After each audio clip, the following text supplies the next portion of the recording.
I guess arriving somewhat on time.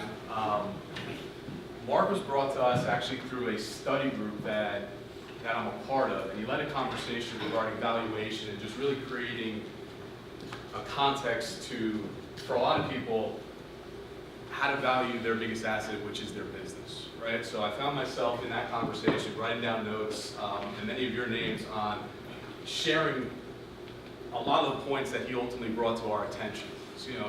So our hope for this event is ultimately one of a series of various different types of events where we bring in people who are expert in various different types of subject matter just as a value add and to really support the ongoing relationship that you have with myself, Michael, and David.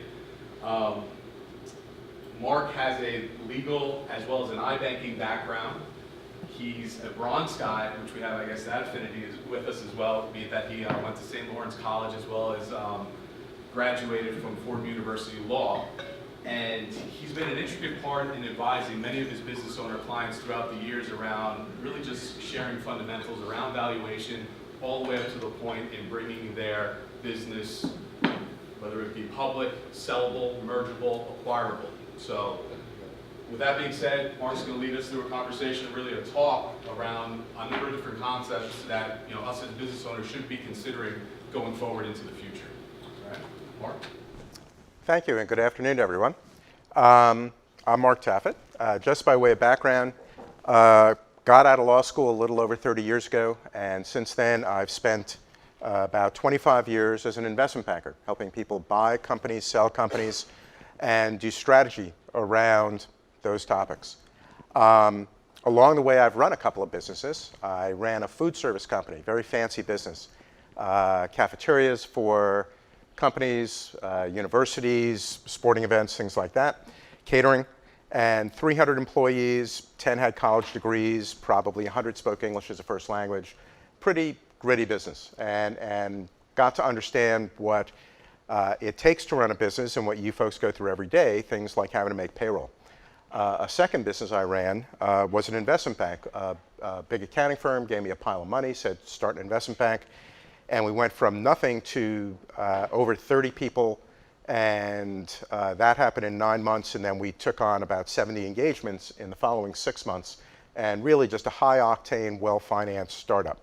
So those people, there were a few secretaries, there were actually secretaries in those days, but everyone else had a college degree or an advanced degree, and they all thought that the sun rose in the morning to shine on them. And that was a little different management challenge than the first one, but gave me a perspective perhaps on what it actually takes to run a business. And hopefully in today's presentation, I'll bring some of that common sense to you on the topic of how to maximize the value of your company when you got to sell it, okay? And as you turn to page 2, who here has ever met with an investment banker, dealt with an investment banker, or done a deal? Okay, so do the words on page 2 kind of ring a bell to you? So this is what people like to talk about, right? Multiples of profits and EBITDA and percentage of revenue.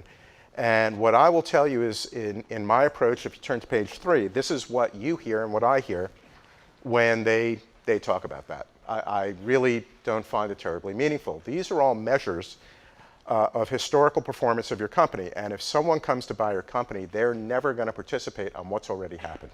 They're buying into what's going to happen. And please focus on that. I think one point on the prior page is that a lot of people tell you contacts are important. And when I started in the industry, they were, because it was very hard to get to people. Then the computer came along. And the truth now is that if you have databases, which one should, you can identify virtually any buyer of any type you'd want for your company in a day or two in a way that used to take weeks or months and even then might not be effective. So if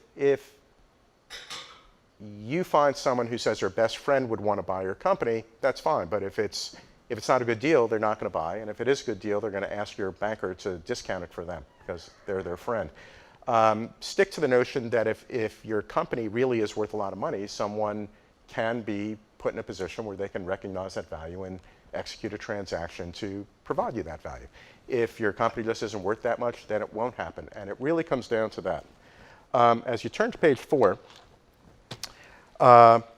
we'll hit on the topics that we're really going to focus on today. And I'm a simple person. It's hard for me to remember more than 3 things at a time, so we're going to stick to 3 things. So maximizing the value of your business in a sale comes down, in my mind, to 3 things. 1, your quality of earnings. 2, your company's growth potential. And 3, having an investment banker and other professionals around you who can represent you adequately to get people to understand what your company's worth. Now, we're going to spend the first half of this presentation on the first 2 topics, and the second half on transaction process, what your investment banker should do, what you should do to generate value.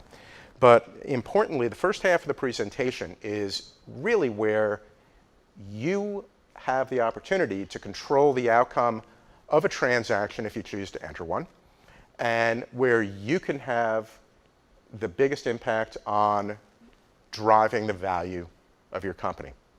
And as we turn the page to page 5, we're going to start out with a couple of definitions to make sure we're all on the same page. So what are we talking about when we talk about quality of earnings? This could be a full-day topic for a continuing education course for an accountant. That's not what we're talking about. This is a practical definition of quality of earnings. Are your profits sustainable? Are you in a business that for one reason or another is at risk of going out of business or diminishing rapidly? That could be due to obsolescence issues, technology issues. It could be you and your people aren't good enough. It could be underinvestment. It could be a lot of things. But when you talk about quality of earnings, a critical thing is your business at risk, at enterprise risk, from some element of the economy, your operations, technology, et cetera.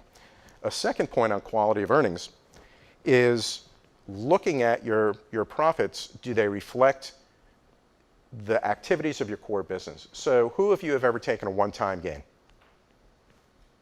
Okay? It's a wonderful thing to get if you can get at it. Great to affect a dividend for yourself, great to pay down some debt or reinvest in your company. But when you have a one-time gain, it doesn't really impact the overall value that someone might pay for your business.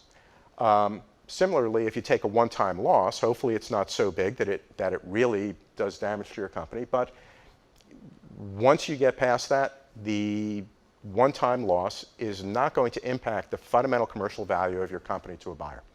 So when we talk about quality of earnings, it's earnings from what your business does day in, day out, year in, year out.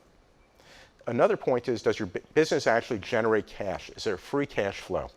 So many businesses have very good cash flow, EBITDA, but in order to maintain the business or grow it, a lot has to be reinvested. Some businesses I've seen literally take up as much or more than the profit that they generate. So there's no free cash flow that can be used at the discretion of the executive team, the owners, the CEO, to create a dividend or to reinvest in the business to change direction for the company, or use to radically upgrade talent in the company, et cetera. So one thing to look for in a business is not only what is described as EBITDA or operating profit, but free cash flow. At the end of the day, if you don't have that, buyers are going to wonder how much it's really worth. And in fact, for you, whether you sell or not, it's going to impact your ability to reinvest in the company or extract wealth from it. And finally, is your business one that's just fundamentally stable and predictable? So that's often a matter of business model. And an example of a business model that is unbelievably stable and predictable would be a public utility. None of us are going to turn off our electricity anytime soon. The rates that you're charged are regulated. The profits that they make are regulated. And part of the regulations is they will always make a profit. So if you're putting money away for your kid's college education, a bond in a utility company can be a really stable, good, certain investment. If you're in a business that is, for instance, based on taking on projects. A construction company, or my business, investment banking, where you're essentially working project to project, by definition, your projects can dry up. So the quality of earnings that you could have can only be so stable. Now, that doesn't mean it's a bad business. You can make it bigger. The cash flow can be great. The likelihood of everything drying up at once maybe is not so high. When I was running a food service company, we only had 25 contracts. The quality of earnings was not that high. But if you look at a company like Aramark, they have thousands and thousands of contracts. It's more stable. Having said that, the valuation that a service business, contract service business like Aramark will get is never going to be as high as a company that would have more stable earnings. Perhaps your business is one that is dependent on the purchase or sale of commodities, and whipsaw pricing of commodities can impact you. So all of those things are ones that are going to impact your quality of earnings. And we're going to get to things that can either drive your quality of earnings, regardless of your business model, or put them at risk. So as you turn to page 6, what do we mean by growth potential? And again, 3 things in my experience determine growth potential. One is your market growing. So if some of you are in a business where fundamentally the industry is growing at 5 or 10% a year, you can be growing, your business can be growing at a very good rate, even if you're frankly mediocre. If your industry is growing at 10% and you're growing at 10%, you're an average company. If the industry is growing at 10% and you're growing at 8%, that might not bode so well. Obviously, the goal is for you to be able to look at the market and outpace the growth in your industry. A second way to grow is if you're in a market that is of size and perhaps is not growing so fast. Perhaps it grows as fast as inflation or inflation plus 1 or 2%. It doesn't mean your business can't grow or doesn't have the potential to. It's a matter of share shift. For you to grow your company, you're going to have to take business away from somebody else. Another methodology. Either way, the third point on the page is having a competitive advantage. So it's not only an issue of growing at or above the rate of growth for your entire industry, but how do you outperform your industry? And any number of things can provide you with competitive advantage. It could be your team, your technology, quality of product, location, branding, many, many things. But one thing to look at as you look at your own company to see what its growth potential is can you identify 1 or 2 or 3 things that provide you a competitive advantage in your market, in your industry, so that you can outpace your competitors. So that's the definitional side of what we're going to do. And as you turn to page 7, you'll see 5 topics listed. And in my experience, these are 5 things that provide about 80% of the opportunity for you to either drive growth and drive your quality of earnings or create risk around quality of earnings and growth. And what we're going to talk about the rest of the first half of the presentation are these 5 things, simple as that. And again, I like to start out simply. So as we turn the page, the first question I would ask you is, what would happen to your company if you died? And that's a topic that a lot of us don't like to address, but we're all grown-ups in the room. And if you have a business that has value, this is a question that if you don't ask, frankly, you're being irresponsible to yourself and everyone else around you. And literally, what happens if you don't show up for work tomorrow? Hopefully, all of you are going to hang around, have some food and a couple of drinks tonight, so you're not going back to work tonight. But if you didn't show up for work tomorrow, would your company have its earnings at greater quality of earnings at greater risk than it does right now? If you never showed up for work again, for whatever reason, maybe you're just tired of it, maybe you decide that it's time to go to Tahiti, whatever. If you never showed up again, would your company grow the way it's been growing? Would the quality of earnings or the growth potential of your company be compromised if, for whatever reason, you did not show up for work ever again? And the reason this is the first topic we talk about is because it's my experience that in terms of how well businesses perform, how well they execute against the market, and in fact, frankly, the only way to mitigate risk effectively is by having superior management. That's it. In today's world, anyone can have the same software as you're going to get. Anyone can have the same warehouse or factory. They're recruiting from the same talent pool. If you have a magic technology that no one else has, great. But that's not the norm. Anyone can get at the physical assets, the human capital, et cetera, that you can get at. And what it really comes down to is if you're going to outperform your competition, if you're going to mitigate risk around quality of earnings and growth, it's because you have better people. Period. So folks talk about human capital, folks talk about post-industrial economy and needing to put their money where their mouth is, but how to invest in people, how to attract the best people, how to get the best out of your people is something really to pay attention to. And when you go to sell a business, this is really critical because when a buyer looks at you and looks to buy your business, they're looking at it as if you were going to die, as if you were not going to show up ever again. In most cases, when a company is sold, an owner may stick around for 6 months, a year and a half, but the likelihood is, and buyers know this, 90% of the time, you are either not going to want to keep working, maybe the reason you've sold is because you don't want to work anymore. And even if you do keep working, you're not going to be as invested and as engaged as you used to be. It's not yours anymore. Buyers will know that, and they're going to look at a situation where they're going to not want a disaffected person who doesn't need the money anymore running the company, period. So when buyers look at your company, one of the critical areas of value they're looking at is not what you can do, not what the company can do with you. They're looking at your team and the value of your team and the team's ability to continue to operate the company at least no worse than it has been operated. Okay? So I'd urge you as you think about running a great business, and by the way, even if you don't sell your company, if you have no interest in selling your company, having great people around you usually creates better results. It's this phenomenal lucky thing that if you surround yourself with people of great talent who understand what you want done and are motivated, your company will do better. So this works pretty well no matter what. But I'd urge you to really put some focus on human capital, building up your executive team, your management team, and in doing that, locking people up who you view as long-term critical assets to your company. Lots of ways to do that.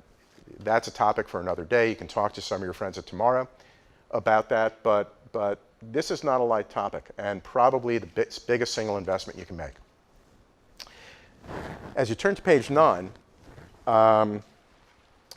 so this is quality of strategic plan, and I'd like to approach this in a little different way than you might be used to. Do you think, raise your hand if you think that what you think, what's between your ears, is important to your company? Who here believes that what you're thinking is important to your company? Okay. I'd ask everyone to look to the right and tell me what the person to your right is thinking. Okay. It's a hard one. How many of you, well, you know, most of you are business owners. How many of you, or who in the room has ever sat down opposite someone to sell your goods or services, and you look at them, right?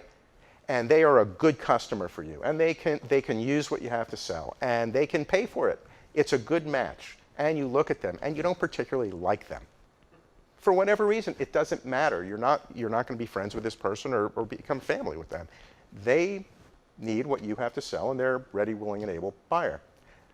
When you are opposite someone and you have to sell, if you don't like them, do you start out the conversation saying, I don't really like you, but you need what I have? Okay. You're not always telling people, you're not always telling people what's on your mind. Okay? So with that as a premise, who in the room knows the incredibly technical formula on what any company in the world is worth? Anyone? Exactly. It's very complicated. Okay? And how do you get one or more parties to understand what they should pay for your company? You have to tell them. You have to explain it to them. Explaining what your company is worth is not a matter of giving them 3 years financials and sitting down with them for an hour. It just doesn't work that way. Or if it does, you're not going to maximize value in a sale. And that's the topic we're talking about. So really what a good strategic plan does is it creates an environment where you can explain to other people how you got to where you are. That you saw an opportunity, you created a goal. You developed strategies to achieve it and tactics to implement the strategies.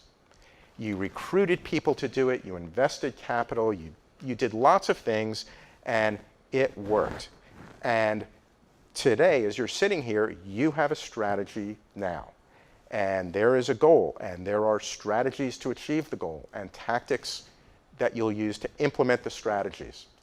And if you can explain that to other people, they might be able to understand your business. It's a miracle. And if you give them financials and show them the financial progress of your company, that occurred because you achieved your plan. It's incredible how well they might come to understand what your business is worth. Okay? Now there's a little corollary here. If you can really simply explain your goal and your strategies, if you can explain that to the people who work for you now, the likelihood is they'll understand what you want them to do better. People who work for you tend to want to please you. You're their boss, you're their employer. You control their employment, whether they get bonuses or raises or get fired, whether there's a financial relationship there that's very deep. They want to please you. If you have a really good plan, and it's simple and clear, and everyone is understanding it in the same way, the likelihood is people will make decisions based on what they believe you want done, and more frequently than not, they'll get it right. If you can't explain that to them clearly and simply, chances are they're going to be pulling in a lot of different directions, and the results you get are not going to be as good. So if you have a really good plan, it's good no matter what. But if you can demonstrate when you're selling your company that there's been a systematic, intentional process that can be sustained under someone else's ownership, that allows them to see that risks they perceive in your company can be mitigated and they won't do any worse than you've done if they just continue to follow the plan, you're providing other people the opportunity to see that the risk to quality of earnings and the risk to growth is low. And if risk is lower, people can pay more. Okay? So I'd urge all of you to have really good strategic planning exercises. That doesn't mean complex documents that are this big and go up on a shelf and never get looked at. Creating a plan that everyone can understand the same way, where the strategies are clear, people know their role in getting things done and are free to implement what needs to get done, it'll help. It'll help monumentally when you go to sell your company, okay? Because people can only understand what you explain to them, okay? This is a really good tool to use to be able to explain yourself clearly and explain the value of your company clearly. As you turn to page 10, so this is an interesting page. I've spoken to dozens and dozens of groups like yours, often in interactive environments, and I've learned a lot by talking to folks like you. And you know, the first thing that comes to mind is when you talk about obsolescence, is are you in the buggy whip business? Are you making rotary phones? Literally, is what you're doing becoming obsolete? And look, that happens. A client of mine, he was part of a group I run. You know, when I first met him, it was incredible business. New York Stock Exchange listed, 150 million in revenue, making 30 million a year in pre-tax, piles of cash and no debt. And it was great. He had 8-9% of the company. He was worth $60 million. About a year and a half later, a 20-month process started where the company wound up being sold for $12 million for the public shell. And he was in a business that developed and sold video games. And you'd sell them to Wii and Xbox. I don't play that, but he would sell them for $100 to $300. And this little problem came up where video gaming went to play for free on your phone. And it was really hard for him to fight free. He was technologically obsolete and literally put out of business in 20 months. That's an extreme story. It was a great learning experience. But look, Kodak never thought film would go away, right? Netflix, kind of did a little thing on Blockbuster and other video retailers, and maybe Comcast is next. I don't know. When I got out of law school, every lawyer had a secretary, right? Now, 5 lawyers share one executive assistant. There are no more secretaries, really. Travel agents, maybe at the very high end they're useful, but whether you're in a service business, whether you're a manufacturer, et cetera,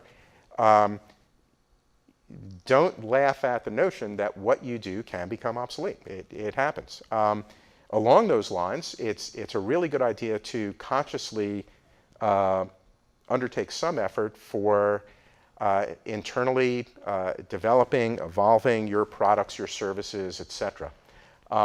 Most of you probably do that. You do it intuitively, you do it incrementally, you do it every day that you go to work, okay? But staying on top of that, just fundamentally, what goods or services you sell, making sure you're at the front of the line is a really good idea. But more often than not, the area I see people having obsolescence issues in is business processes. So how many of you have a website now? Okay, which of you had a website in 1999? Okay, how many of you would have a less competitive business if you just didn't have a website? Does anyone here still send out the majority of their bills in snail mail? Okay. Okay. How many of you have some kind of strategy for interacting regularly with your customers via email or video conferencing or something like that? Okay. These are all relatively new. Does anyone here still use a hand ledger to keep your books? Okay. Okay. Talk to your people at tomorrow. The business processes, how you go about your business, how you manufacture, how you create or deliver your services, how you interact with your customers, how you keep all of these things evolve all the time. And when you think about it, what's happened to your competitors who have said, I'm not comfortable with email and I'm not going to use email? What's happened to those businesses? They're gone. What's happened if you still believe that the best way to advertise is in the physical yellow pages and that's all you do? I mean, it doesn't work. So whether it's in how you recruit people, how you sell, how you market, how you provide your services, whatever it is, all of you, if you think about it, have undertaken radical change in the last 10 years and probably in the last 3 to 5. And it's likely, and we're going to get into some points of this later, that pace of change of how you go about doing the business you do, it's only going to accelerate. The rate of change will only accelerate. So a lot of this you folks do intuitively. You might see it because competitors do it or customers ask you or your advisors might do it, or maybe because you're a customer and that's the way you like to be treated and you impose it on your own business. But this is an area where best practices matter. This can create competitive advantage. Have any of you had your business success because you're really good at competing with bigger competitors? You figured out a way to carve your niche against bigger competitors. Anybody here? Okay. And that's been a competitive advantage. Do any of you pay attention to what new entrants to your industry are doing when you can see that they're doing something in your business better than you are? Has anyone ever experienced that? Okay. Making a concerted effort to understand what's happening in the competitive landscape in your industry, not just that companies are buying or selling or financing or whatever, but really what they're doing to participate in your business in a more effective way than you do is critical. Whether you do it by going to trade shows, by doing research online, if you go after a piece of business and you lose it, asking that customer to give you honest feedback on what the other party did better. Or if you have good customers who are your customers, ask them what they're seeing in the market. There's a million ways to get competitive intelligence, but I'd urge you to do it. And if you see a new entrant to the market doing something in your industry, just simply they do it better than you. One thing that you should not do is nothing. Okay, that's a really bad idea. Maybe you go learn about what they're doing and copy them. Maybe you hire their key people. Maybe you buy them. Maybe you figure out the next thing that's even better than what they have. All of those are effective strategies to undertake if you see something doing your business better than you. The one thing that's really not a good idea is doing nothing. Okay? So when you think about obsolescence, yes, the first thing that comes to mind is buggy whips and rotary phones. And that's an important thing, and you don't want to be there. But I'd really urge you to focus on your business processes and staying at the front of the line in that. Manufacturing, service delivery, sales, marketing, internal controls, whatever it would be, recruiting, etc. And also really making a concerted, disciplined, regular effort to undertake competitive intelligence analysis. Just what's going on and how can you do what you do better. Okay? So as we turn to page 10, another thing that can create drive, that can drive growth or drive quality of earnings or create risk is your business infrastructure. Are the fundamental constructs within your industry sufficient to operate the business you have now in a really tight, quality way? And do you have the resources at hand to grow? Or are you in a position where if you undertook, hopefully, really good growth, 10, 15, 20% a year for a couple of years, would that growth outstrip your ability to perform and deliver on what you're promising customers? So infrastructure can be looked at a lot of ways. It can be looked at in terms of your executive team, your management team, and I'd urge you to think about whether you are up to snuff, if you're holding the company back. If it is, by the way, it doesn't mean you have to sell. It might mean you recruit someone who's better at it than you. It could be a great asset, but please be honest with yourself about that, because the last thing you need is to compromise your own wealth because you can't recognize your own weaknesses. It could be something like IT infrastructure. You just can't track the business anymore. Okay? And here's a little example of that maybe will help you understand this. So you might remember that in 2009, General Motors went bankrupt because they thought they didn't have cash. And so their liabilities were more than their assets. They couldn't pay their bills. They had to go bankrupt. When the bankruptcy consultants went in and really ripped apart the company, they realized that General Motors had $9 billion of cash that they didn't even know they had. Their IT systems couldn't track their internal cash. It was that simple. And that was a big company, and things had happened over the years, and different systems were cobbled together. But regardless, this was a pretty big, sophisticated business that could invest in whatever they want. They just got it wrong. And it was a little thing, but they lost track of $9 billion of cash. I'm not suggesting that that's going to be the case for any of you, or if it is, God bless you. Okay? But just making sure that you're up to date on your infrastructure. Again, whether it's IT, but also your physical infrastructure. If you have a factory, are you investing adequately in the factory to be as efficient as you can given technological advances or the aging of your equipment? If you're in warehousing and distribution, is that up to snuff? If you're in a service business and really highly reliant on humans, on people, is your office space adequately attractive where people who are talented are going to want to work in your space? Okay?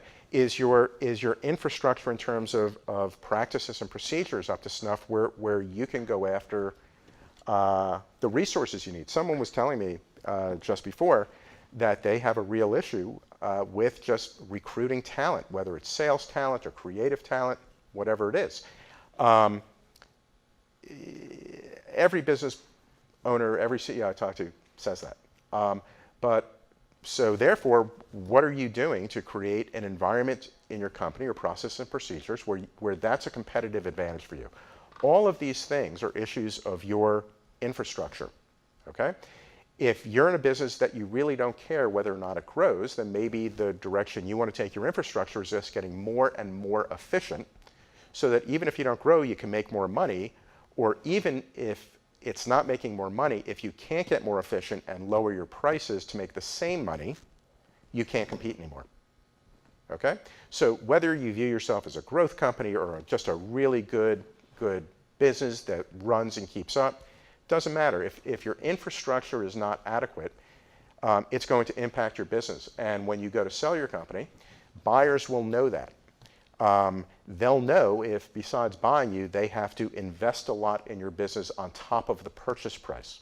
They'll know if they have to correct things that maybe should have been corrected a long time ago. And that will impact their view of your company's quality of earnings and growth potential. Okay? As we turn to page 12, so it's a little thing, but are your financial controls and reporting function adequate? Are they accurate? Do you actually know what's going on in your business? Can you close out a month in your business within a few days or a week or two? Does it roll up to accurate reporting at the end of the year? It's a good idea to be able to do that no matter what. But if you go to sell your company, you could imagine what's going to happen if your numbers just aren't trustworthy. And we'll get into that more a little later. Are your systems adequate? So it's not that expensive to have a financial package anymore. If you need to upgrade it, hopefully it's every several years or more. But please, if one of the reasons that your financial control and reporting function isn't that good is because you don't have the software, please get it. But the next one is, it goes back to a point we were talking about in obsolescence and how things are evolving. So in most cases these days, it's a given. It's cost of getting in the game to just have an adequate financial package in your company so that you actually know what's going on. Your reporting is accurate.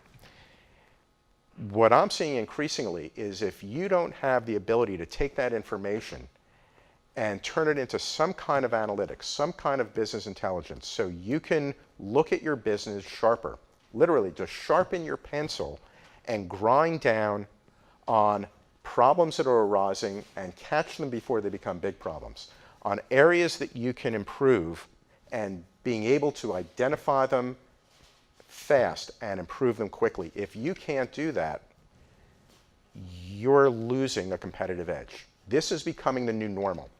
So just being able to keep accurate books and records, yes, please do that. I urge everyone to do that. I'm sure everyone from your employees to your bank to your accountant to the tax man hopes you're doing that.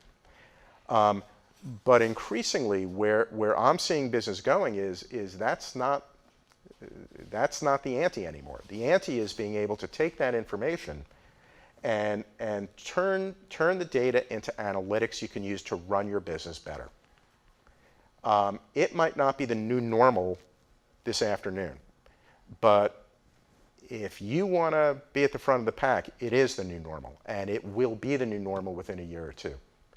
So I'd urge you to really think about that and focus on it when you think about how you're running your business. By the way, if you're running your business, you might not be the person who should be in charge of keeping this up to date. The new normal for your controller or CFO might be that they have the ability to create these data points for you and your team. That's the new level of competency perhaps you need in your CFO, VP Finance, Controller, et cetera. We were going to take a break here, but for the sake of time, we got going a little late. Show of hands, anyone need a break, or should we keep going all the way through? We're good? Okay, let's keep going. So these 5 things, in my view, are 5 really, really critical things that can drive quality of earnings and growth potential of your company. These are things you control. And here's the really complex context I'll put this in for you. If you run a really good business, it'll be worth more. Okay? So this isn't a matter of multiple of EBITDA or a percentage of sales or your banker having contacts. If you run a good business, it'll be worth more. These 5 things are just critical points that all of you already know. Hopefully, you might pay a little even more attention to it now, that you're in control of. You drive this boat.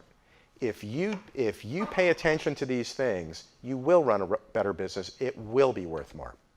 And frankly, it will put you in a position where hopefully you can give me as an investment banker the single biggest negotiating leverage I can have when I go to sell your company. And that is that you don't have to sell. Your business is running great. It's running so well that if you don't want to run it day to day anymore, you can afford to hire someone really good to run it for you, and you'll live on the dividends. You'll check in. You'll work 200, 400, 600 hours a year, but you can keep the asset. If you want to sell it, you can come back later. Having competing bids is not as good leverage as being able to look across the table at someone and say, if you don't want to pay what the business is worth, I just don't have to sell. Okay? So everything we've talked about to date is at the core in your control and what will drive maximizing value when you go to sell your company. Okay? Really complex stuff. Okay? Did anybody hear anything about these things when you went to Harvard MBA program or another executive MBA program? Okay. Anybody confused so far? Okay. So let's turn the page, and what we're going to talk about now is what's your investment banker's role? What's the deal process? What does it mean to sell your company? Okay? And what I'm hoping to do in the next part of the presentation is demystify this. Okay?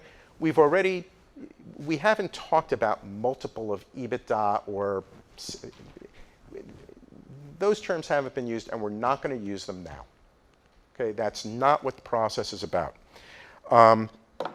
The first thing I'm going to do is explain to you just some ABCs of what it takes to sell a company that any competent banker should be able to do for you. If they're not doing these things, please don't run to the door. Okay? And these are things that you can do it better, you can do it worse, but they're going to get done.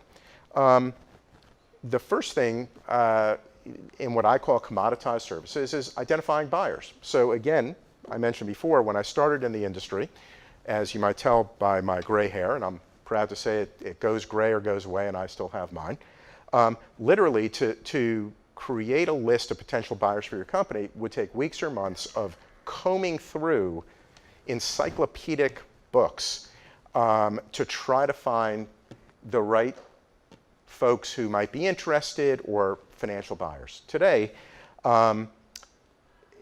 literally, I can get that done in 1 or 2 days with a degree of accuracy that is unerring, including the names of CEOs, addresses, phone numbers, fax numbers, talk about obsolete, email addresses, etc. Private equity firms or venture capital firms who have expressed an interest in your industry, etc. To a point where I will be overwhelmed by the number of potential buyers for your company and will have to cull that list. That's how easy it is to get at that information. Now, here's what I'll tell you, and this is my opinion only. Other people might disagree, but what a lot of lazy investment bankers do is it's easy to get a list of 100, 200, 300 private equity firms and contact them. And someone will want to buy your company, and it's never for the best price. Private equity firms, by definition, cannot pay as much for your company if your company has any fundamental commercial value in your industry. Okay? I have to tell you the truth. This presentation is about maximizing value of your business when it's sold. If there's nothing special about your business, if it's just another company that does what you do, the magic might not be there, and a private equity firm might be the right one, but I'd refer you to the first half of the presentation then and fix that. The way I go about selling a company is finding 20, 40, 80 strategic buyers, other companies that are in your industry or in areas that your business would complement, where their purchase of you would fulfill a commercial end that would make them more competitive. Okay? Strategic buyers are always going to be able to pay more for your company than a private equity firm, period. But in terms of getting a deal done fast, not worrying about quality of anything, it'll get to, and you know, don't worry about the price. Private equity firms are good for that. But what I'd suggest to you is, in terms of things you should do if you see an investment banker, 17%, maybe 20% in a good year of acquisitions are done by private equity firms. The rest are by strategic buyers. If you find an investment banker where 40, 60, 80% of their deals are being sold to private equity firms, please run. Okay?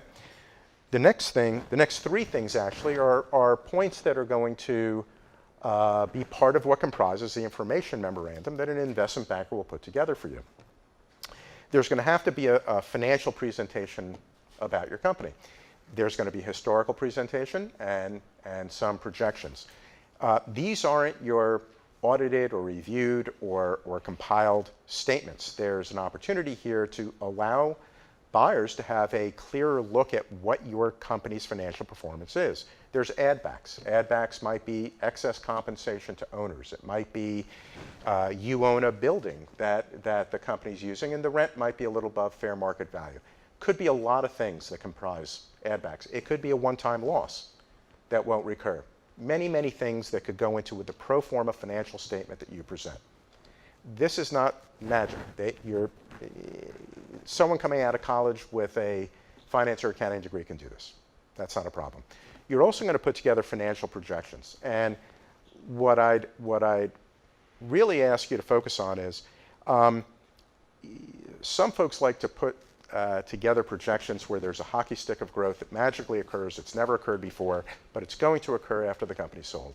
And it's really not a good idea, because buyers are not going to believe you, and they'll be willing to pay for your consistent performance, and you're asking them to structure an earnout. In other words, put you at risk of getting paid for the rest. When you put together your financial projections, put them together on the basis of what your company could do if you keep owning it. Okay, we'll talk a little in a minute about how to get past that. But for the sake of the financial presentation you're putting together for investors, play it straight. Don't be greedy. You're going to put together, your investment banker is going to get you to provide them with bios on your management team. People are buying your team. They need to know about them. By the way, they're going to need to meet them, and that's something that is often an issue for folks. Might as well touch on it here. If you're going to sell your company, no one's going to buy it if they don't meet your people. If you start the process of selling your company, you can bet that folks in your company are going to find out. They're going to know something is up. And if they don't know what's going on, human nature will cause them to believe the worst things that could possibly happen. If they believe the worst, what's going to happen is your best people are going to look for other jobs and they'll go out and get them, all because of misunderstanding, where the truth is that most often when you sell your company, you're going to sell it to another group who needs your people and in fact has plans for your business that might be much grander than you could fund or that you would want to undertake, that you would want to go at risk at. So in most cases, especially for your best people, for your team, your management team, the truth is the sale of the company might be the best career opportunity they've ever had. Okay? And for most of you, the reason you might want to sell your company is you're no longer prepared to put your own capital at risk to drive the business in the way that the business deserves to be driven. Maybe it's because you're ready to retire. Maybe it's because it's just too much for you. You've done your thing. You want to take chips off the table. That's fine. Okay? But please tell your people that, and that'll come out in the bias. Another thing that you're going to have to give your banker information about is your infrastructure. What's your factory, your warehouse, your office look like? What is your IT infrastructure? What's your organization look like? How is your organization structured? Who's filling what seats? What's your methodology for product development? What's your methodology for selling or marketing your goods or services? This all has to be explained. A lot of this is information that you're going to have to provide. There's no magic that a third party, an agent, can walk in and magically understand exactly the way you do things. You're going to have to explain it to them. Okay? And the last thing is a very standard bid process. So generally, if you hire someone to sell your company, what's going to happen is they're going to do all these things. They're going to write a book. They're going to identify buyers. They're going to contact the buyers. And the way they're going to contact them is they send out a teaser letter. It doesn't say who you are. They'll send it out to 50, 100, 300 potential buyers. You see what comes back. The ones who are interested, they sign a non-disclosure agreement. They get your information memorandum. They read it. They might ask your banker a few questions. And then what happens is your banker should ask them to give an indication of interest. Assuming everything we've said is true, what would you pay? Okay? And out of the you've contacted 200 people, 50 potential buyers wanted to read the information memorandum. You might get back 10, 20 offers, initial offers, and you're going to pick the 3, 5, 7 that are in the ballpark of what you want. And then management interviews are going to be arranged. You're going to get to meet the potential buyers. They're going to bring a team of people. Your team is going to be there. One thing I'd urge you when that happens is going back to the point that most buyers are going to take the position that they're assuming you're not going to stick around for very long. Don't dominate those discussions. Let your team participate in those presentations and demonstrate how great they are. Okay? And if your team isn't that great, then I again refer you to section 1 of this presentation. Your company's going to be worth more if you have a great team. Okay? So, but if they don't participate, if you basically dominate those conversations, the only assumption that a potential buyer can make is that your team isn't that good. And so the business is reliant on you, and that's not a great thing. So this is once that's done, investment banker will ask the potential buyers, okay, now give a more formal letter of intent that tells us the price, the terms, the conditions, et cetera, et cetera.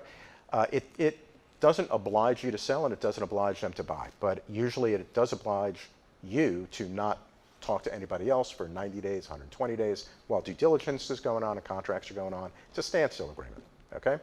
And most bankers at that point kind of step away. And this is the least someone can do for you if they're going to earn their fee. This is the very least. But what I'd like to talk to you about is how you can use this process to really drive value for yourself. Because if all you do is this, the likelihood is you're going to, someone will do a workmanlike job and you'll get a workmanlike price. And if you're looking to maximize value of a sale, we've already covered what you're in control of and how you can position your company to do better. And now we're going to discuss how you can go about realizing the value of all the hard work you've put in for years or decades to get your business to a point that it's possible to get it sold at a great price. So as you turn to page 14, these are the 4 topics that make up the rest of our conversation. Okay? These 4 things are where an investment banker who's any good can really add value to the process you're going to go through when you go to sell your company. Okay? So as you turn to page 15, transaction preparation. Now, the way I do things goes a little far in terms of preparing a company for going to market, but the reason that came to be so is when I was young and foolish, I did what everyone else did, and inevitably what happened was deals would crash. They would crash in due diligence. Okay? Here's a little secret. Buyers are going to believe everything you tell them, and then you have to assume that every single representation you made from the time you say hello in the first contact, they will verify in due diligence. Now, if you're working on the assumption that that's not going to happen and you can slip a few things under the rug, you go right ahead. You're not my kind of client, because my experience is likely it's going to come out and it never ends well for you. Okay? So there's 3 reasons to undertake a really good transaction preparation process. The first is, as indicated, negotiations start from hello. You go to market, representations start to be made. It's really important that every representation made, verbally or in writing, throughout the process is accurate. It's really important that you don't make material omissions, okay? Because what's going to happen is you can gloss over that through negotiations, you can gloss over that through the LOI, but when people find out that there are misrepresentations, whether mistakes or not, it's just if the information presented is not the same as the truth, you are going to erode your negotiating position. And people, potential buyers, will perceive a lot higher risk of quality of earnings and growth potential, let alone faith in your veracity, faith in your ability to tell the truth. Okay? If there are material omissions, same thing. So one reason to take some time to prepare for a deal is to avoid mistakes. Avoid mistakes in the representations you make.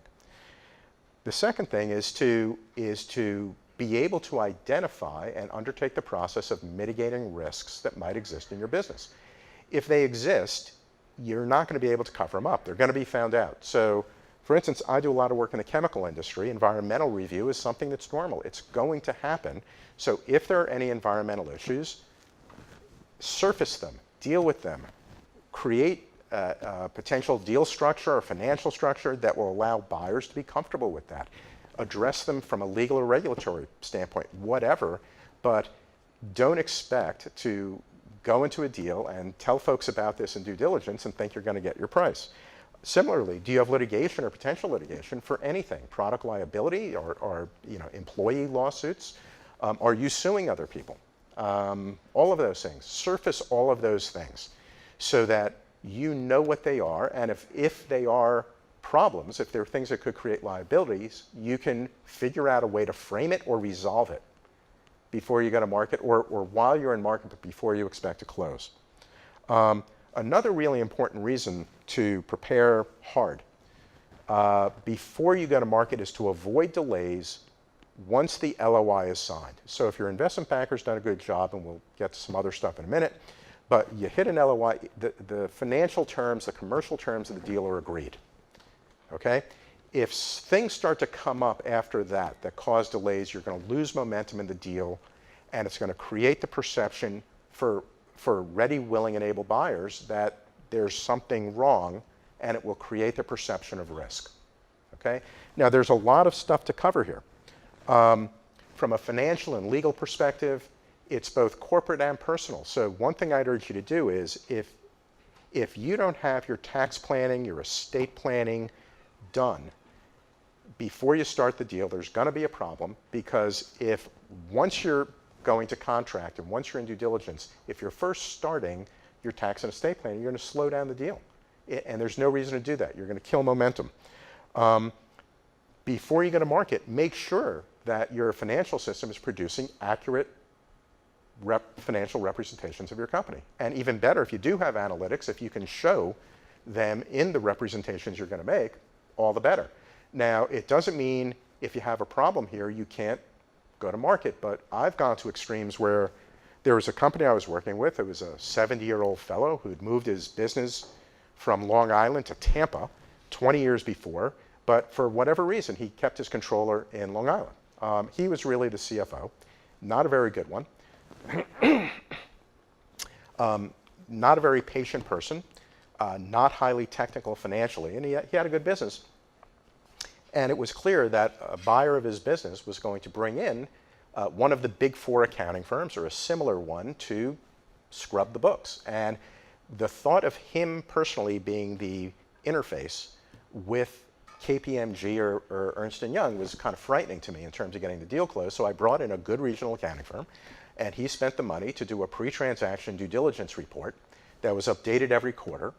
And all in all, it probably cost him, I don't know, $125,000. But here's a magical thing that happened. He got the price, really nice price he wanted. And I believe it was PricewaterhouseCoopers who was the buyer's accounting firm. And this was a multinational, multi-billion-dollar European company. They came in, they looked at the report, and their financial due diligence was done in 4 days. It was done. There was no questions. It was accurate. It was right.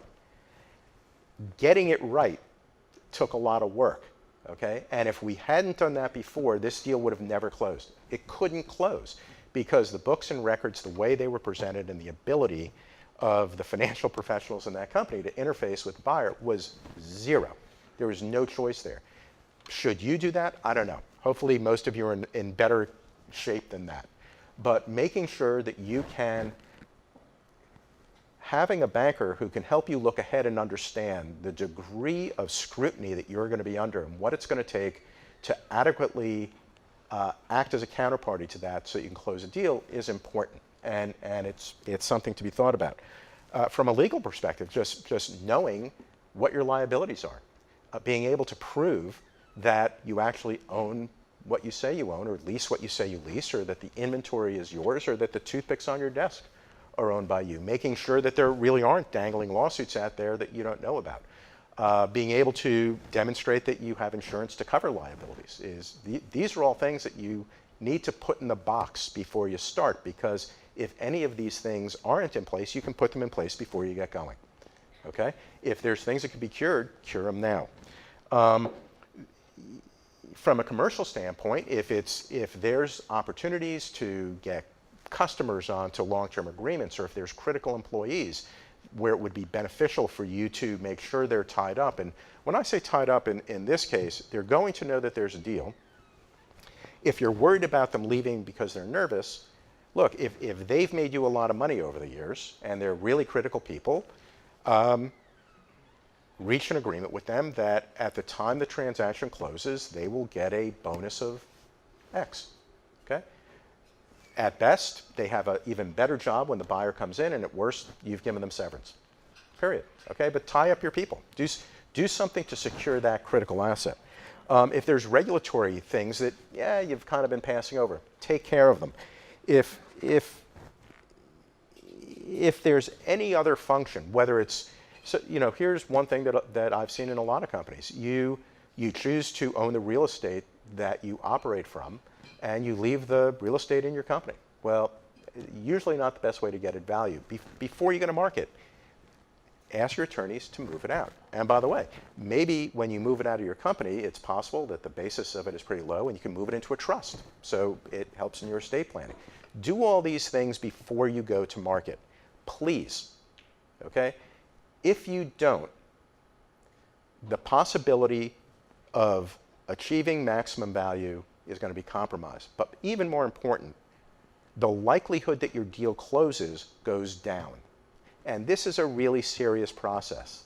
One of the most damaging things that can happen to you is undertaking the sale of your company and failing to close. It's going to take a lot of your time. It's going to be distracting. No matter how good the people around you are, this is going to take time and effort for you. If you have good professionals around you, they can mitigate that to a point. But it's going to take up your time. It's going to take up your bandwidth. So if you prepare right, not only do you have a chance to get to the price you want and demonstrate in due diligence that the assumptions behind the offer that was made are true and accurate, okay, you're also going to increase the likelihood that you will close, because as things start to devolve, as delays start to occur, the likelihood that the transaction simply doesn't close goes up a lot. Okay? From my perspective as a banker, that's horrible, because my retainer is the equivalent of 10 or 15% of my hourly rate. So if I don't close, I'm losing money. Okay? For you, my experience is if you don't close a deal, you've set back your business 6 to 18 months. Period. So please mitigate the risk of failing to close. Okay? This is what a good banker will do with you. And by the way, they will coordinate with your attorneys, your accountants, your wealth managers, whoever it is that they have to work with. Okay?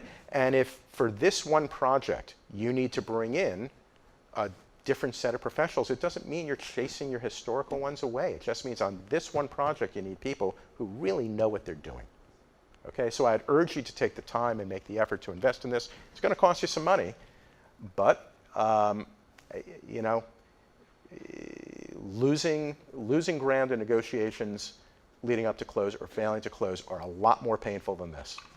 Okay, so as you turn to page 16, this is a little more fun point than deal preparation, but please, deal preparation is really critical, and frankly, I won't take on clients that won't be rigorous in their deal prep.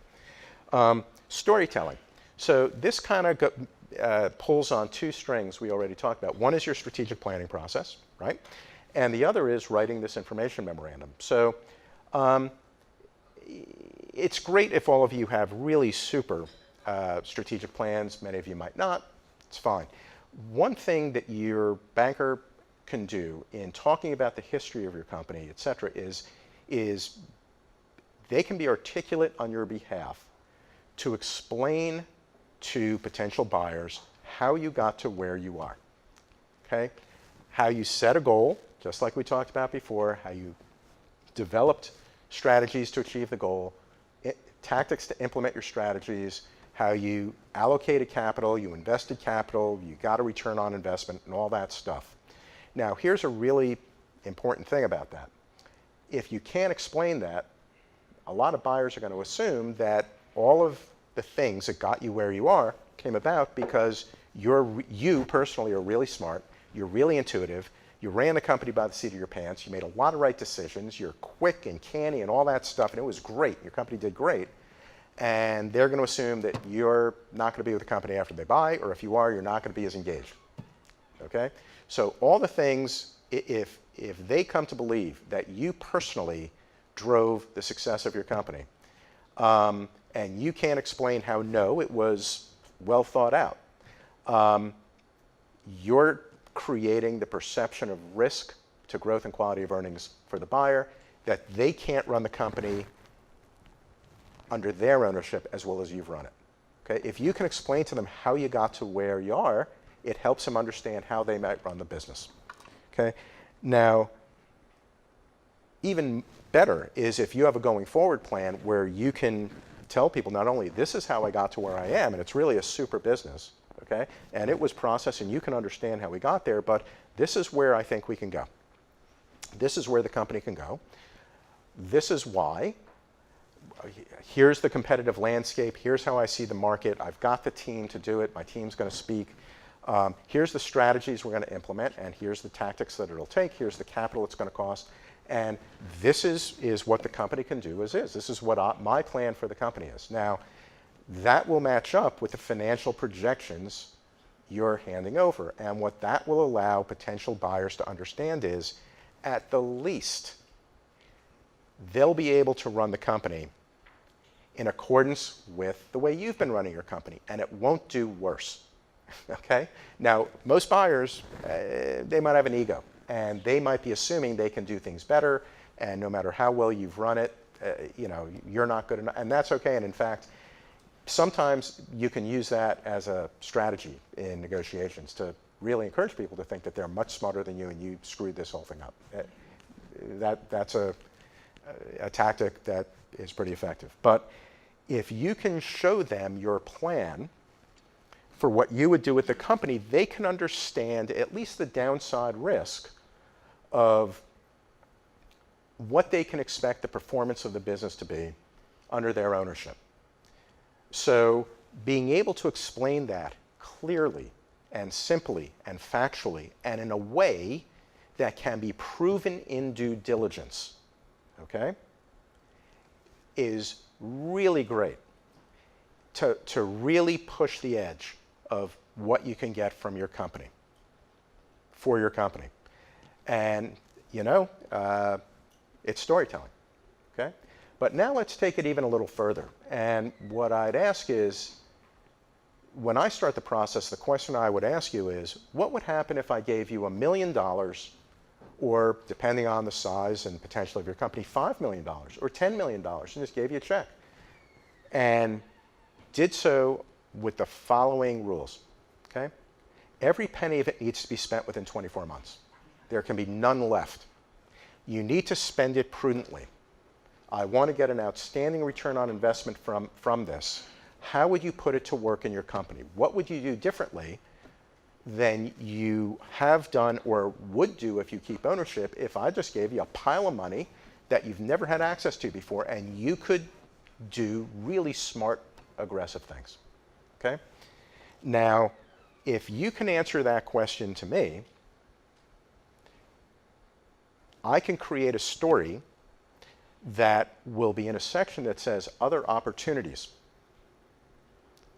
Now, if you're talking to strategic buyers who are in your business, who are in adjacent areas to your business, they're probably not only going to have the money to buy your company, they're going to have the money to make that additional $1 million or $5 million or $25 million investment if it's prudent. They can do it.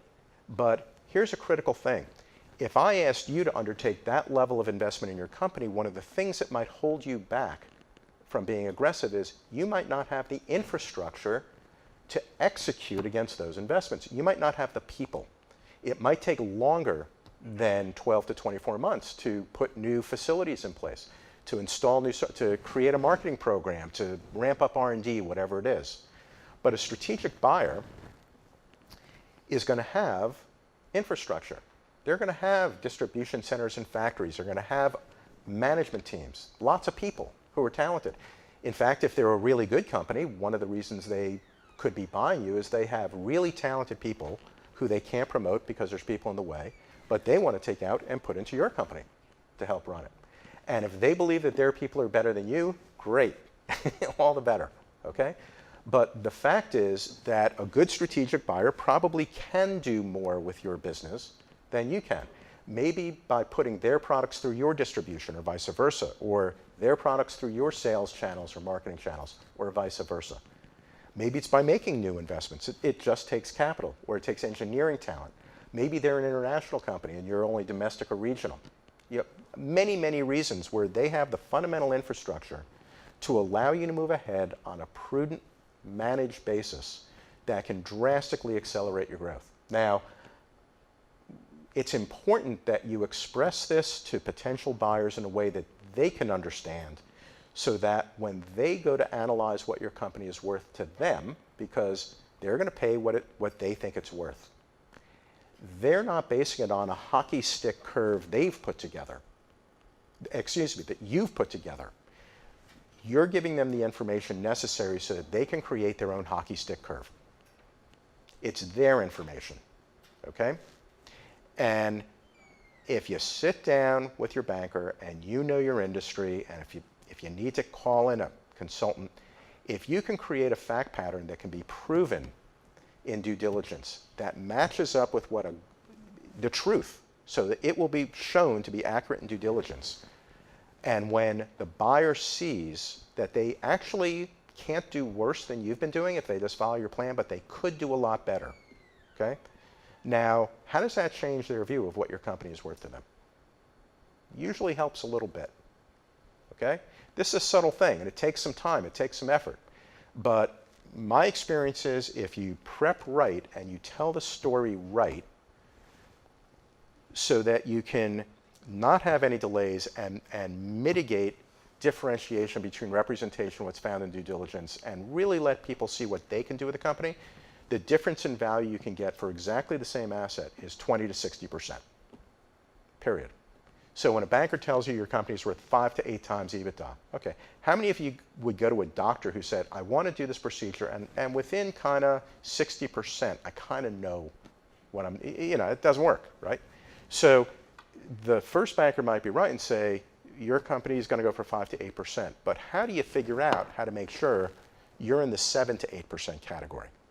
How do you position your company to do that? And that's what storytelling correctly will let you do. Okay? As you turn the page, obviously you might want someone to help you negotiate. So this is a room where most of you are private companies. Some of you might have venture capital behind you or other investors, things like that. But you're not in a market where when you sell your company, there's going to be a hostile takeover. Okay? The only way there's going to be an absolutely forced sale is if your company is distressed and has to sell to meet its obligations, or in fact has gone bankrupt and it's a 363 sale. Let's not talk about that. Okay, that's not the point of this presentation. The deals you do are going to be friendly deals. It's going to be a ready, willing, and able buyer and a ready, willing, and able seller agreeing to a deal that can be signed. Okay? So assuming that's the case, my experience in negotiation is that a bludgeon isn't going to work. You really can't threaten people. And as stated before, you can tell them you have a better offer, and best of all, you can tell a potential buyer, I don't have to sell. That's the best negotiating stance.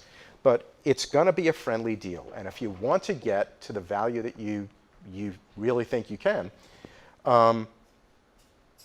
better to allow people to see value than to try to force them into something. So when I'm approaching a buyer, these are some of the points that are really critical for me to understand to see how far I can force the price. Now, my goal is not to get a really pretty, attractive letter of intent price. It's great to do that, but it means nothing. I'm looking for the best price I can get and close the deal. Okay? The idea is to close. So one of the things that I try to do from the start is, what's the buyer's return requirements? How much of a return do they have to get on the deal to make it worth doing? If I push it to a point where they're never going to make a return on investment that they're going to find acceptable, their board will never approve the deal. Their investment committee will never approve the deal.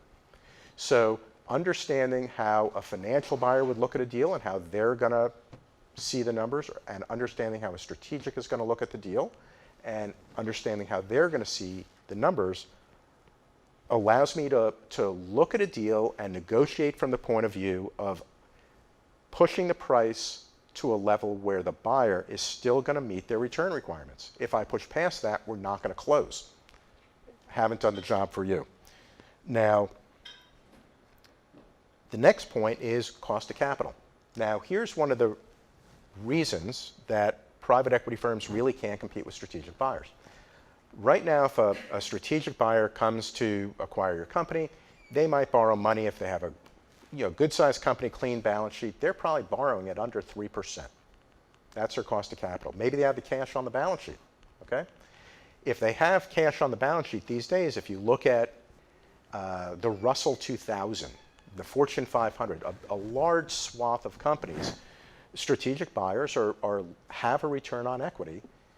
Most of them, if they're making 9 to 15%, that's what they get. But not only are they looking to do that with you, they might be looking to do even better, but it's when they're making the return. And we'll get to that in a minute. For financial buyers, for PE firms, so here's a little trick. For most of the companies in this room, they're going to be able to, let's make an assumption, it might be more or less true with your companies, but that you need 1 times EBITDA as a working capital line. Okay? For most of the companies in this room, the limit on the amount that can be borrowed, total, in looking to acquire your company is going to be maybe 2.5 to 3 times EBITDA on debt. And if you need to leave 1 free as your revolver that needs to be in place, they can only borrow 2.5 times your EBITDA. Okay? And as a result, what comes into play is how much equity they have to put in. And these days, the banks aren't crazy again yet, the way they were in the 2003 to 2007 period. Lenders want you to put up, if you're a private equity firm, minimum 25%, usually 40% minimum as an equity contribution. But the critical thing is, if they're going to pay more for you, it's all equity. They can't borrow more. Okay? The only way they can make the price look higher is by doing you the favor of letting you roll over equity back into the deal. In other words, you're financing the deal for them. The cost of capital they have between we can talk about it another time, but where a strategic buyer might look at this as 3, 4, 5% cost of capital, the cost of capital for a private equity firm is going to be probably 11, 12, 14%. It just costs them more to finance the deal. So they just can't pay as much. Another reason is, if you go to the next point, what synergies can be found? Now, usually, one of the things we're looking at when we put together the numbers and put together the projections are synergies that a strategic buyer can bring, and there's two kinds. One is cost savings. So one cost saving might be, I'm giving you a 6-month employment agreement, then you're fired. So I've saved all your cost, okay? Excess compensation, et cetera, they may or may not need some of your people. Maybe from an administrative standpoint, they don't. Good buyers, by the way, aren't going to prefer their own people to do work. Good buyers are going to take the best people. So if your people are great, better than theirs, they'll keep your people. It's not an issue. But there's going to be an opportunity to save money on professional fees. Their insurance rates are probably going to be better. They might be able to buy raw materials better or get better deals on licensing software. They might be able to recruit people more easily because they're a bigger company and have a clearer career path, et cetera, et cetera. There's going to be cost-saving synergies that they're going to be able to bring to the table.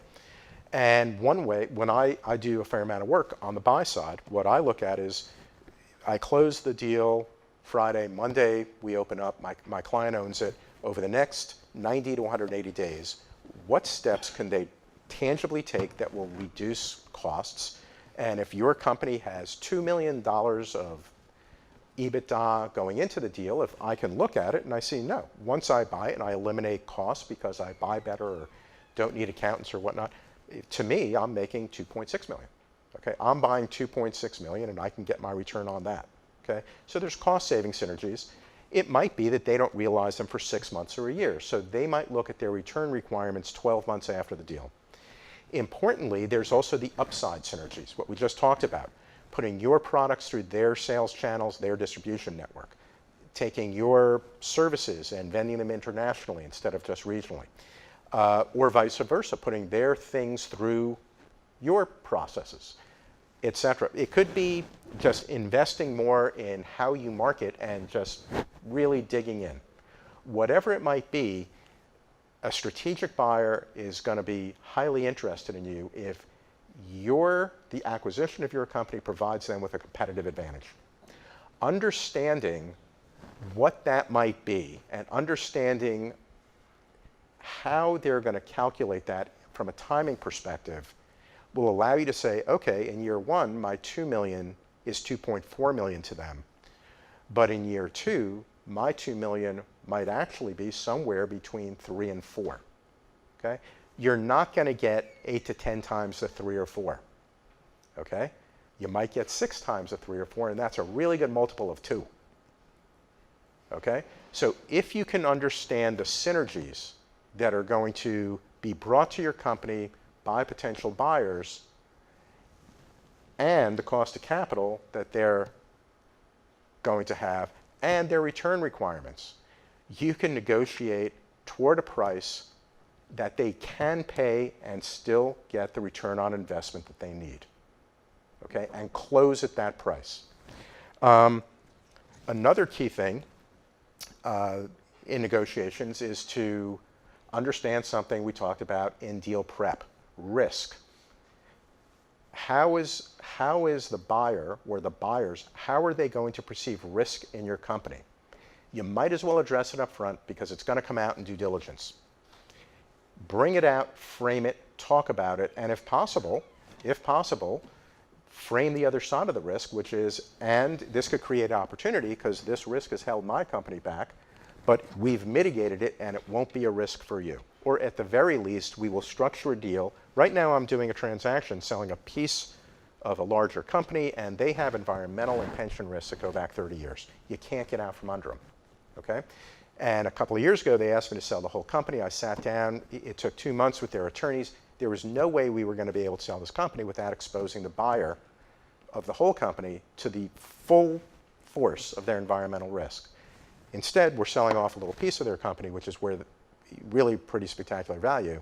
And we've crafted it out so that the environmental risk on that one piece is only $750,000, and we're going to escrow $1.5 million to give the buyer assurance that it'll be taken care of.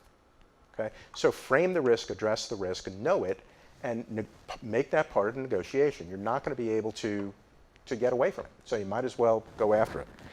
And the last thing is,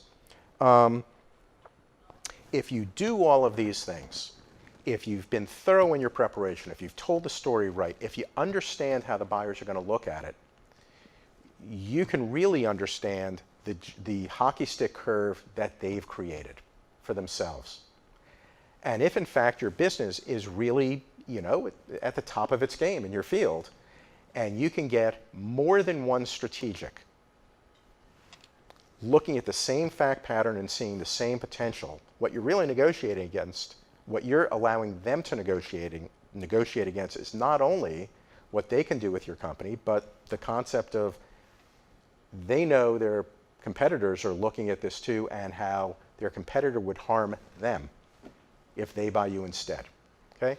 This becomes a kind of a subtle dance, but if you do it right, it all adds up.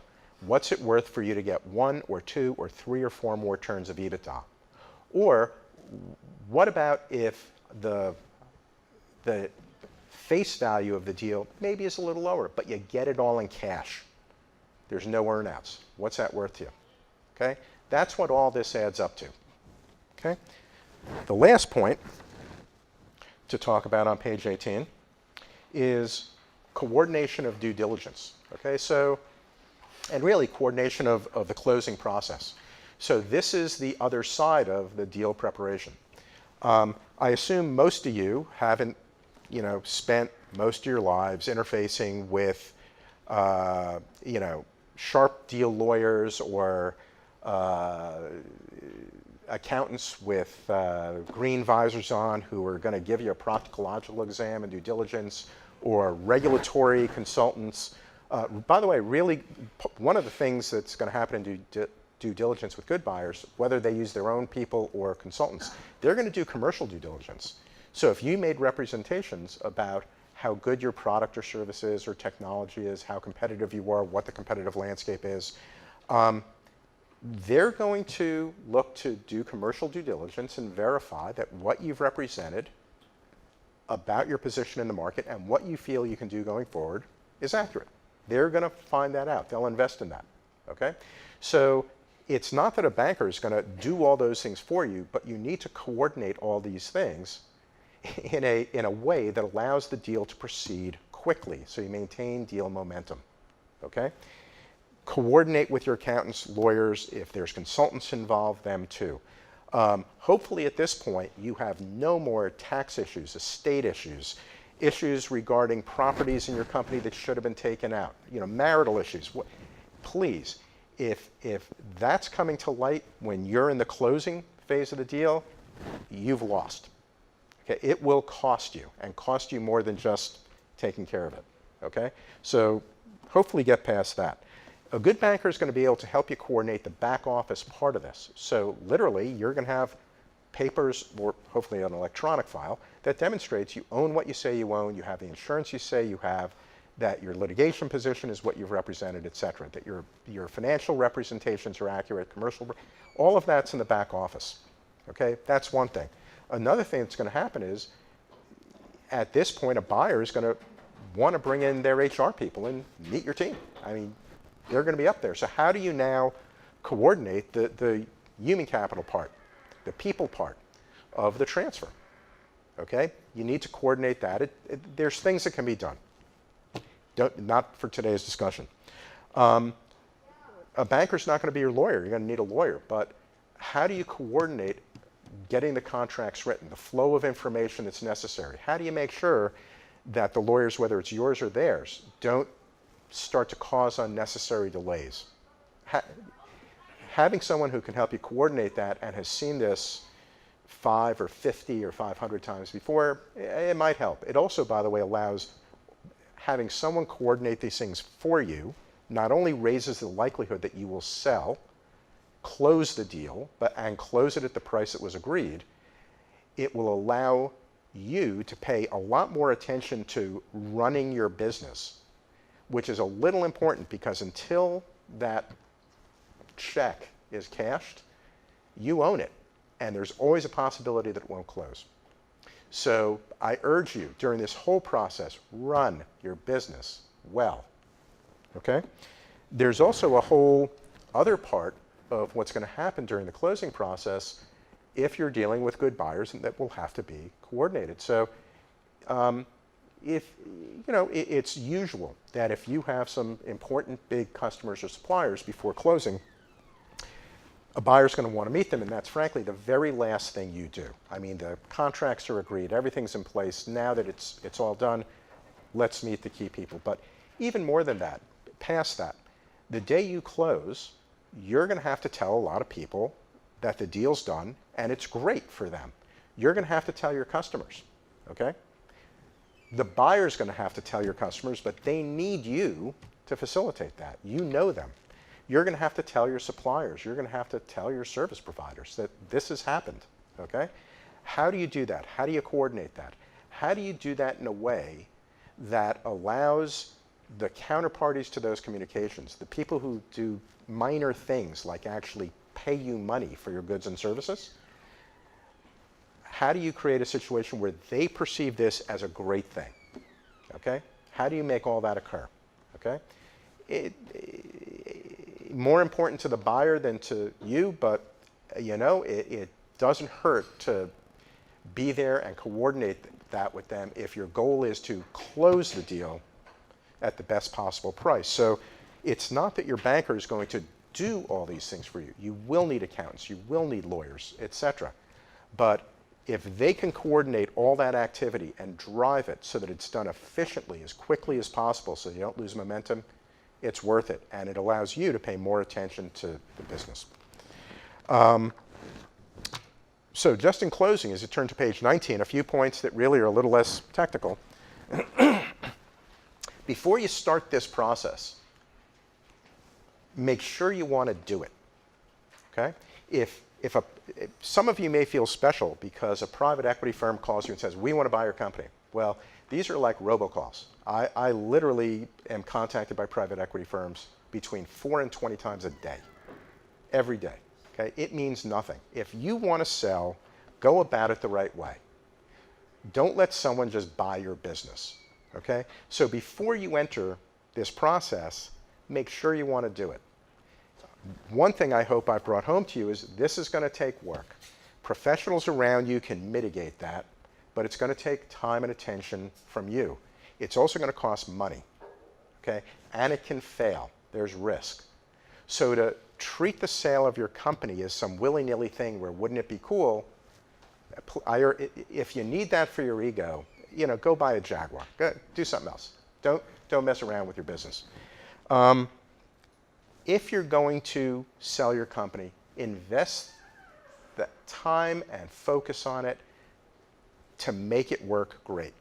Okay, the first part of this presentation was how to focus on your business in a way to make your business great. Well, here's a little secret. Selling your company is probably the single biggest financial event of your life. Okay, why would you possibly take that lightly or underinvest in that? Why would you do that? Okay, from my perspective, here's what I tell you. If you do want to underinvest in that and treat it lightly, I don't want you as a client. Okay? Plenty of other people will, and I'm sure you'll get either a mediocre result or something that's not very good. But I urge you not to do that. Okay? This whole presentation is about maximizing value, not getting something done in a mediocre way and popping a bottle of champagne. Okay? And the last thing is work with professionals who actually know what they're doing. Okay? Start early. I mean, look, if any of you have not done estate planning, tax planning, corporate structuring so that you can do this, and these are things that are important not only if you look to sell your company, but anytime. If you haven't done all those things already, please, you've got some folks here you can talk to. Schedule an appointment. Get it done. Once you start the process, work with people who are going to nail this, who actually know what they're doing. If your current professionals can do it, great. I encourage you to use them. If your current professionals can't do it, treat this as a project. Bring in people who just do this, okay? And let them work on it with you. Let them get it right. And at this point, I thank you all for taking the time to hang out and spend a couple of hours with me listening to what I have to say. Thank you.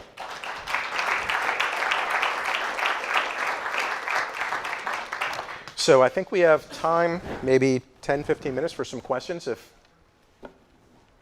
anyone would like to raise a hand, stand up.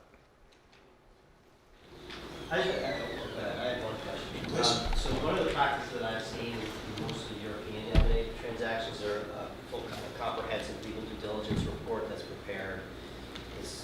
It would be larger than what you did in Florida with the client that had the regional firm come in. And that's presented by the sellers. So the sellers would pay for the due diligence report and present it to the buyers in the bid process or whatever the process is. And so I haven't seen that practice adopted in the U.S. The U.S. seems to be more like, hey, if you can't find it, that's on you. And so that seems to be the practice. But have you seen U.S. firms adopt sort of the full legal diligence report, like what we see in Europe in some of these deals? So when I've done deals that are in industries that are regulated or there's going to be obvious risk involved, I will do that. But at the very least, I would want lawyers to come in and literally, so here's the practice. I don't go to market until everything I need for due diligence is in the box. Now, that's an acronym. It's not going to be in a physical box. It's going to be in the cloud. But really, don't start the transaction process until you know you have all the documentation, all the proof you're going to need for financial due diligence, legal due diligence, regulatory due diligence, if there's going to be issues around anything in the company, okay? I urge you not to start the process until you have all of that nailed down. If you're going to close the deal, it's all going to have to be shown anyway. And when you get to the closing cycle, if it's then that you find out you don't have the information, the only response a buyer can give is then we have to reduce the price or increase the escrow. That's the only answer they can give. So creating the level of report that you're talking about, I don't know that that's necessary, but making sure all the documentation is in line, absolutely, financial, legal, and otherwise. Anybody else?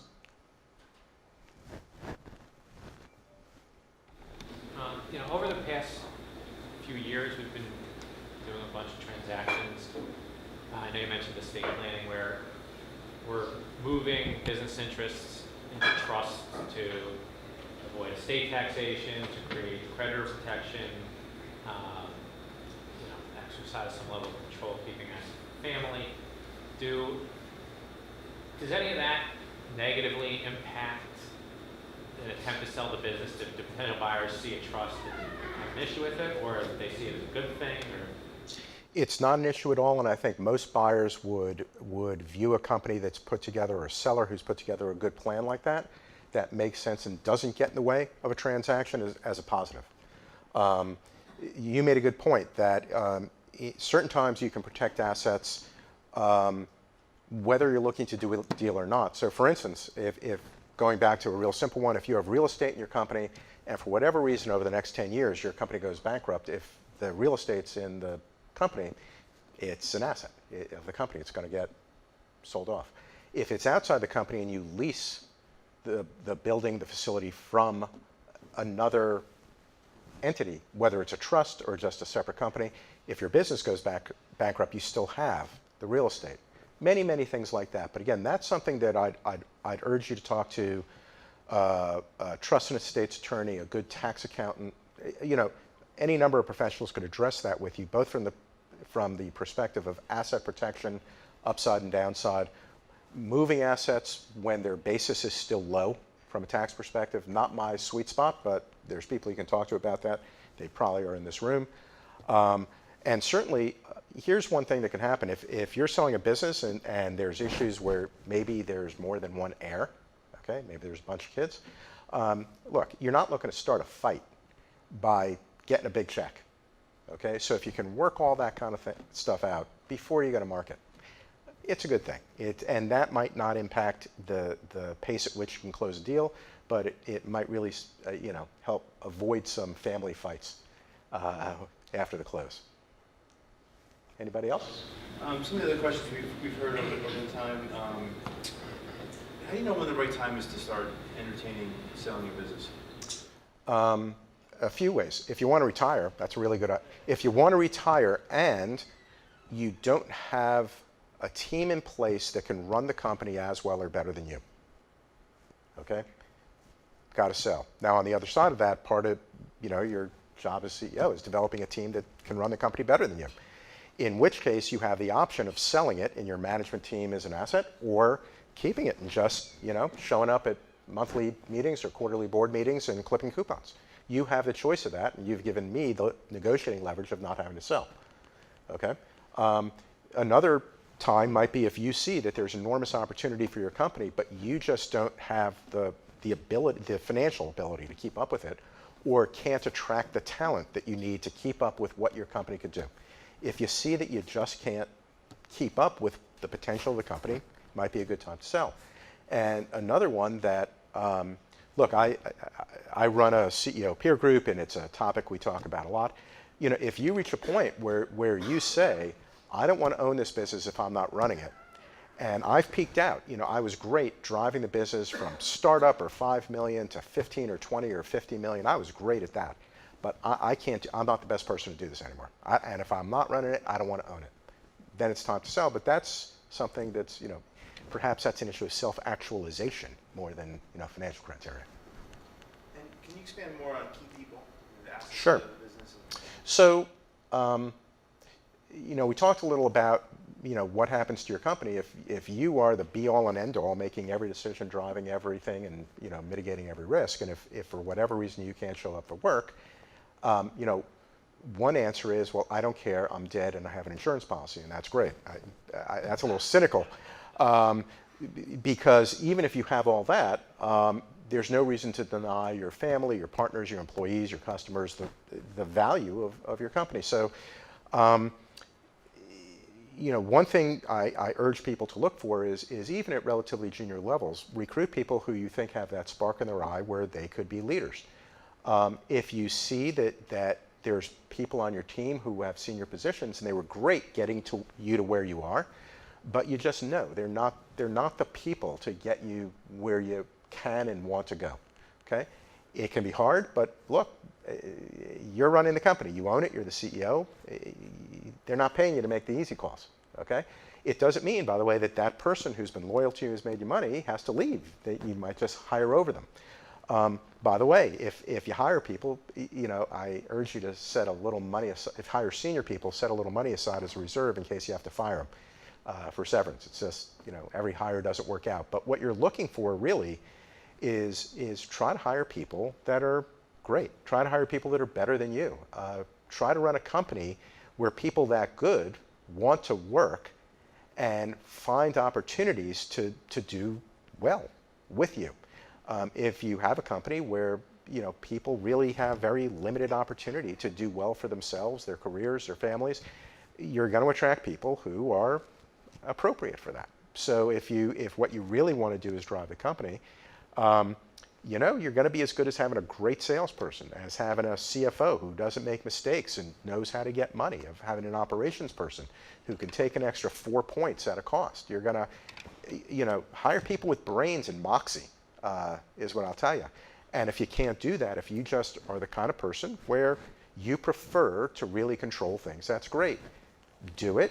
It's going to get in your way of maximizing value. And if you see the business is getting to a point where you're not comfortable running it anymore, sell it. That's what it comes down to. And lastly, can you comment on the value of an operating agreement, what that might look like from a buyer's perspective, or the quality of the operating agreement? Sure. What I'll tell you is a buyer doesn't care as long as it's not a problem for them.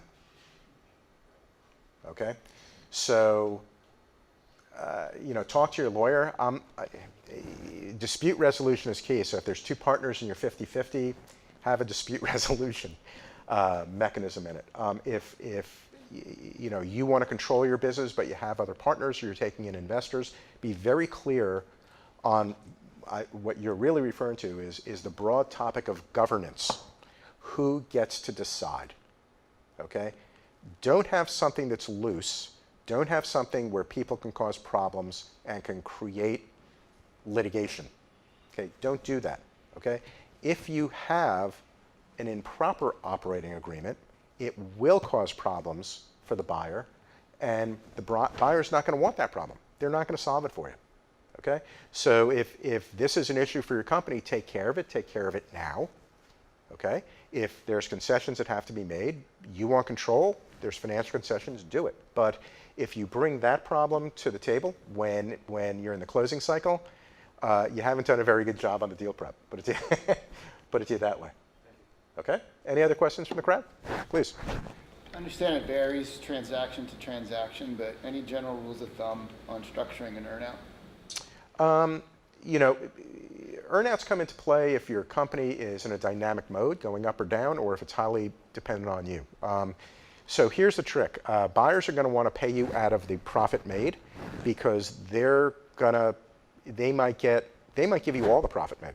Okay? But what they're paying for is the asset value. So if your company is worth 5, 6, 8, 10 times EBITDA, if they pay you the cash that's generated, but the value they're getting is a multiple of that, that might make them happy. So in an earnout, a better way to look at it conceptually would be, even if you're transferring 100% of the shares, fix a valuation that says, and you're paying for 80% of the shares at the close, and then the first year you'll pay a multiple, you'll pay a formula of how the company performs after 1 year and a multiple of how the company performs in the second year. Now, taking that to an extreme, I had a client it was a huge public company, and the chairman was a really smart guy, but he thought he was smarter than he was, and he did an earnout with a company that was in the healthy, like Avon people going out to sell, okay, but other kind of products.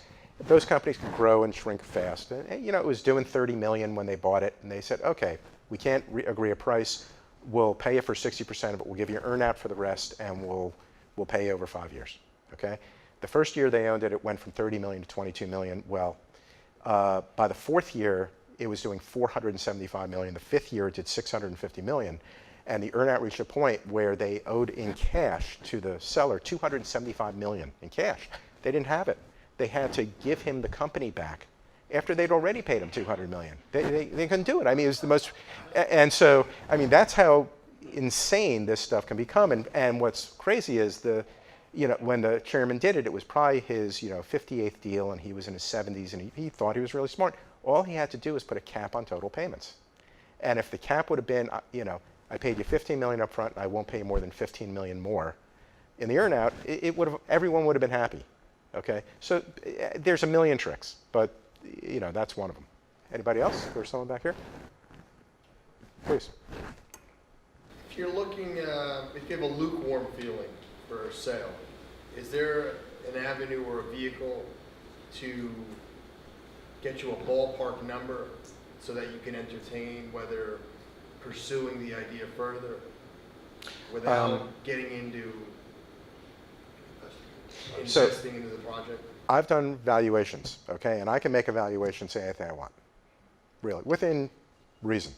So I'm not big on just bringing in a valuation firm. It means nothing. A company is worth what a ready, willing, and able buyer will pay, okay?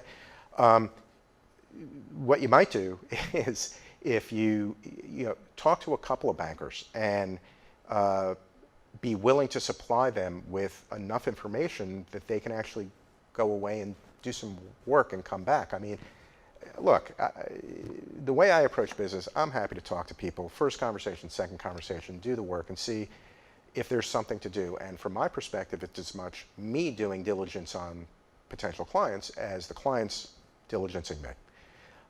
One of the worst things from my perspective is having someone say, I want to sell my business, and if you can get me 25 million, I'm great. And I look at it and, maybe I can get him 12. This ain't going, okay? I don't want that client. But if you talk to a couple of bankers who don't just address you off the cuff and actually take the time to think, that's a good way. If you're with an accounting firm that's involved in a lot of deals, and these are people, they might not be valuation professionals, but if they're in the market day in, day out, or if their partners are in the market day in, day out, that's a third way to do it. But here's I guess the best way to look at it.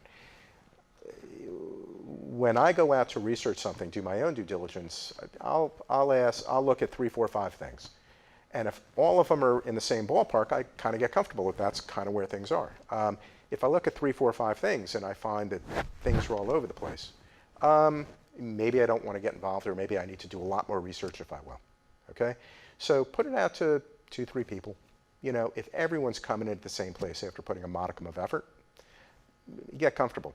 If you won't sell unless you get the very best price, it's probably not time. It's probably not the right decision. Anybody else? Let's say you have a client that's ready to sell and start that process. What kind of time frames have you seen in terms of getting together all the information in order to start looking for a buyer? It's a great question. It depends on how tight the company's run or what a mess it is. Okay? I mean, so the messiest deal I ever did was I sold a piece of a company in Mexico that was a mirror company to Nextel, right? The SMR. Anybody remember Nextel? It's been sold. But SMR licenses, and the way Nextel did it and the way this company did it is there were licenses at a local level, and literally they were buying them on the back of envelopes, on legal pads. They were scraps of paper, okay? Mexican company said, we want to do a deal with Nextel. They want to give us a lot of money. What do we do? And I looked at this.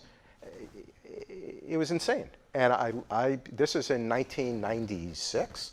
I brought in one of the big accounting firms, and in 1996, in Mexico at Mexican rates, the client had to spend $400,000 to create a balance sheet. I mean, there was nothing there, okay? I would suggest to you, no one in this room is in that position, okay?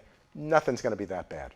But look, if the way you've been running your business is a little informal, it's going to take a little more time. If you've been running it tight, you can probably get everything together in, 8 weeks, 2 to 4 months. 2 to 4 months. If it's a mess, who knows? It might. If it's really a mess, what I would tell someone is, look, if you want, get with some people, pull it together. If you want my help, we can do that. But let's not think about selling. Let's see if we can actually figure out what's actually going on in your company. Because chances are you don't have an accurate picture of the performance of the company in that case. Okay? Thank you, folks. And from what I've been told by Dave and Jeremy, I'm allowed to say the bar is open. Thank you.